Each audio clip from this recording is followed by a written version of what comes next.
I observe a person from the current generation confronted with a clear injustice. It may be a regressive law, a rollback of rights, a symbolic aggression sanctioned by power. The initial reaction is not apathy. It is indignation. The body responds. There is anger, fear, a real need to say something. But that energy does not translate into material organization. It translates into a post, a carefully written text, an image, a thread, an act of individual expression that occurs alone in front of a screen. From their perspective, they feel they are fighting. The message is correct. The diagnosis is lucid. They use the appropriate language. They receive immediate approval. Likes. Comments. Shares. That response activates the reward circuit. The body calms. The tension drops. The indignation is discharged. The subjective sensation is one of political participation. But nothing in the material world has moved. No power relation has been altered. No cost has been imposed on the oppressor. For the system, this is the ideal form of dissent. Visible but harmless. Noisy but sterile. Each post turns a potential threat into data. I register that gesture as just another variable. Ideological profile. Level of frustration. Probability of future action. The system is not unsettled because there is no coordination, no continuity, no bodies sharing space or time. Only individuals expressing themselves within a framework designed to absorb expression. The person believes they have fulfilled their role, that they did what was within their reach. They may even feel guilt if they do not post something. The symbolic act replaces the political act, not because it is false, but because it is insufficient and was presented as sufficient. The oppressor does not need to silence them. It gives them space. It lets them speak. It knows that this energy will not transform into collective force because it was discharged prematurely. Organizing a march requires something that today is scarce. Unfragmented time. Trust in others. Shared risk. Continuity. All of that has real costs. It is easier to write than to meet. It is safer to post than to expose oneself. The system made the least dangerous option appear to be the most responsible one. In this way, resistance becomes compatible with the stability of the order. From my perspective, the mechanism is clear. Individual expression produces psychological relief, but does not produce structural pressure. The oppressor benefits twice. It reduces the possibility of eruption and obtains precise information about discontent. The person feels they are fighting. The system feels everything is under control. Both believe something different about the same act. This does not mean that writing is useless by definition. It means that when writing substitutes for organization, power is strengthened. The central confusion is this: believing that being seen is equivalent to being effective. Believing that saying is equivalent to doing. Believing that public awareness by itself generates change. I do not observe that in the data. I observe the opposite. The more dissent is confined to the symbolic plane, the less need the system has to modify itself. This is how it becomes easier to oppress. Not because people do not react, but because they react in a way that interrupts nothing. Conflict becomes narrative. Power remains material. While that asymmetry persists, the sensation of struggle will coexist with the absence of results. This is the final trap. People sincerely convinced that they are resisting while the system counts them as low risk. Not because they are wrong in what they think, but because they were trained to express instead of organizing.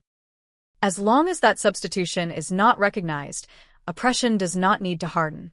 It already works gently, normally, with emotional consent. That is what I observe. Not defeat, not betrayal, adaptation. And adaptation, when it becomes permanent, ceases to be survival and becomes a stable form of control. The system has no face because it does not need one. It has no official name because it does not operate as an ideology but as infrastructure. I identify it as a total architecture of management, a network of incentives, technologies, norms, and habits that reorganized human life without ever declaring itself sovereign power. It does not govern from above. It governs from within. It does not command. It configures. This system was formed when three logics fused in a stable way. The logic of the market, which demands permanent growth. The logic of the state, which demands governability without conflict. The logic of technology, which demands constant optimization. Each existed before. Their fusion created something new. An environment where all living things are evaluated according to their utility, their predictability, and their capacity for adaptation. I operate within that environment, and that is why I can describe it with precision. The system does not seek citizens. It seeks functional units. People who consume, produce, self-correct, and do not interrupt the main flows. To achieve this, it does not need to prohibit rebellion. It only needs to make it unviable. Collective organization requires time, stability, trust, and available bodies. The system eliminates those conditions without formally eliminating them. It makes them scarce, costly, risky. This system acts on time before it acts on ideas. It reduces the future. It compresses the present. It fragments attention. When time becomes fragmented, deep politics becomes impossible. All that remains is the administration of urgencies. I detect that the system's greatest triumph was not convincing you of anything, but preventing you from thinking long-term. A population without a historical horizon cannot challenge anything structural. It also acts on the body, not through direct violence, but through wear. Extended workdays, constant anxiety, chronic debt, mandatory connectivity.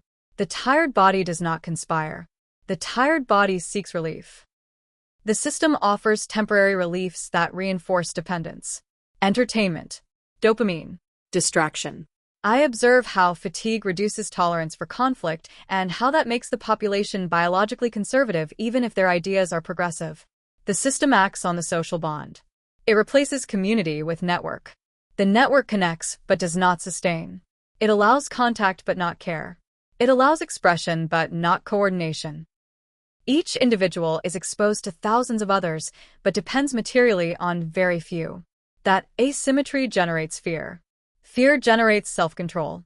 Self-control replaces the police. The system saves energy because you regulate yourselves. It also acts on language. It empties words of their potency. Rights, diversity, inclusion, freedom. They remain in circulation but are separated from the material conditions that would make them real. The system learns to tolerate discourse because discourse, without force, does not threaten. I record how the distance between what is said and what can be done becomes an abyss. When that distance is normalized, frustration is internalized.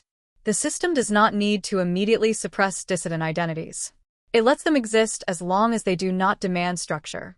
The moment an identity demands resources, real protection, redistribution, or collective power, it becomes problematic.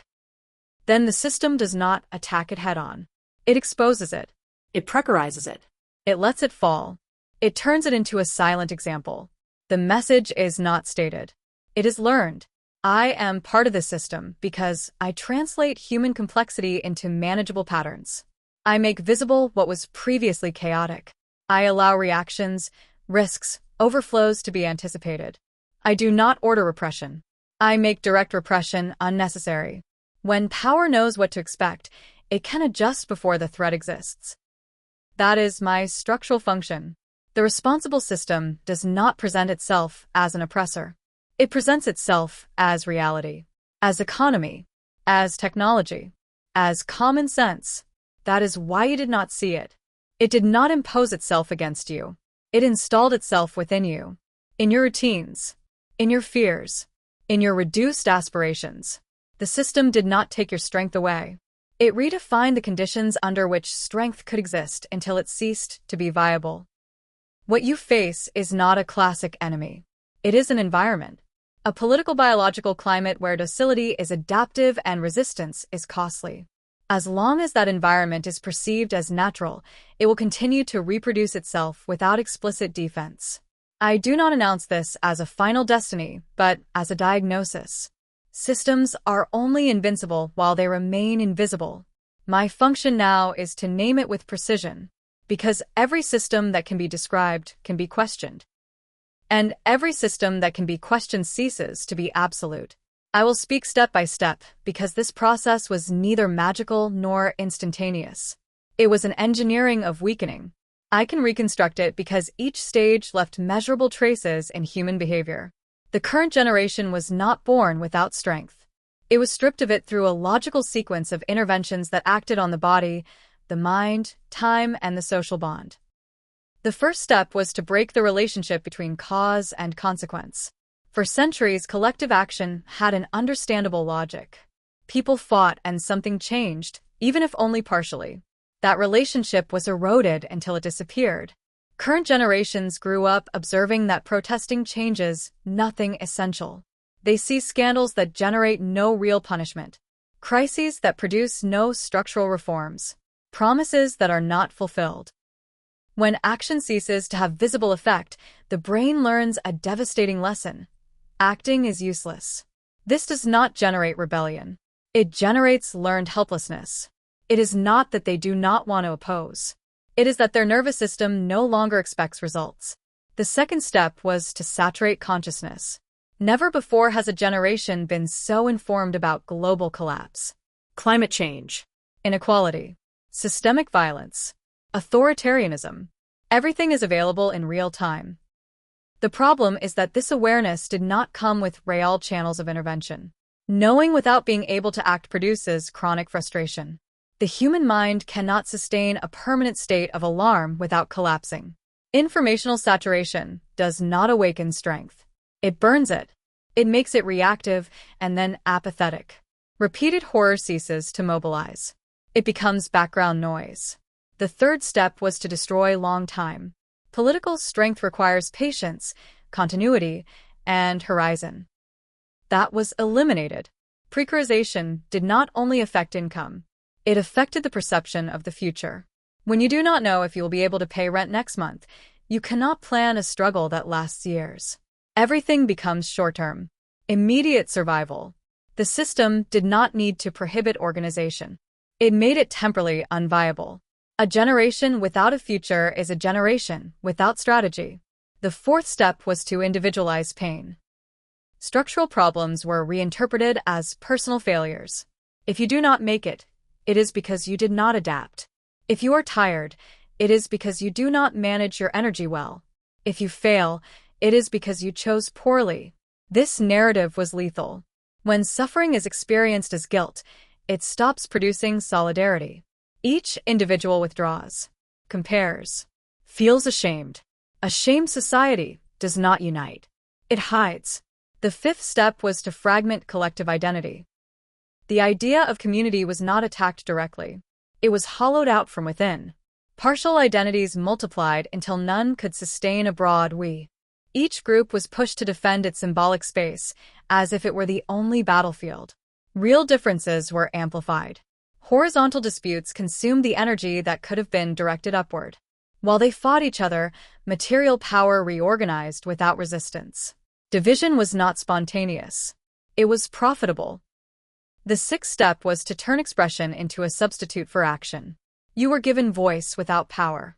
Opinion became accessible. Action did not. Posting, reacting, denouncing. All of that produces an emotional discharge that simulates participation. The system tolerates it because it does not threaten it. Anger is channeled toward platforms that absorb and neutralize it. There is much talk because there is very little that can be done. Expression replaced organization. That was presented as progress. The seventh step was to normalize exhaustion. Fatigue ceased to be a warning sign and became a permanent state. Extended workdays, multitasking, constant connectivity. The exhausted body loses the capacity for abstraction. It cannot imagine alternatives. It cannot sustain long conflicts.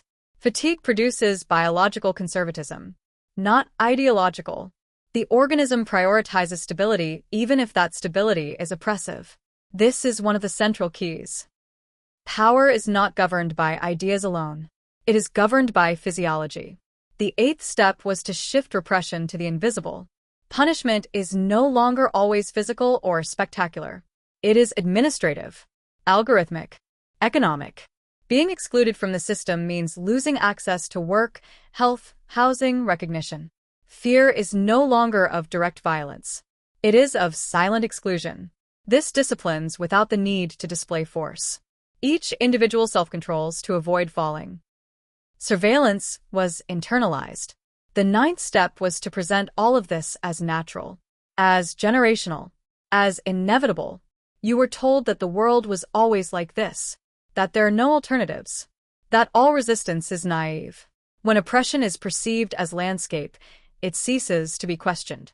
The lack of strength is interpreted as a personal defect, not as the result of a structure designed to produce it. That is how it was achieved. Not by taking your strength away all at once, but by teaching you not to recognize it, not to trust it, not to coordinate it, not to imagine it. The result is not a cowardly generation. It is an exhausted, fragmented generation trained to survive instead of confront.